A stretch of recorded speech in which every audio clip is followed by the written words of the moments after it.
প্রাথমিক বিদ্যালয়ে গার্ডিং কার্যক্রম সম্প্রসারণের লক্ষ্যে বাংলাদেশ গার্লস গাইডস অ্যাসোসিয়েশনের আয়োজনে জয়পুরহাটে 5 দিনব্যাপী বিজ্ঞ পাখি মৌলিক প্রশিক্ষণ কোর্স অনুষ্ঠিত হয়েছে।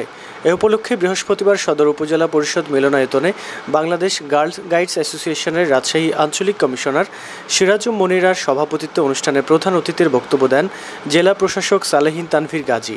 এই সময় বিশেষ অতিথি হিসেবে জেলা প্রাথমিক শিক্ষা officer Mofazzal Hossain, Bangladesh girl guides অ্যাসোসিয়েশনের জেলা ও স্থানীয় কমিশনার শাম্মী আজিজ সাজ সহ গার্ল গাইডস অ্যাসোসিয়েশনের বিভিন্ন পর্যায়ের সদস্যবৃন্দ উপস্থিত ছিলেন। অনুষ্ঠান শেষে প্রশিক্ষণার্থীদের মাঝে সনদ বিতরণ করা হয়।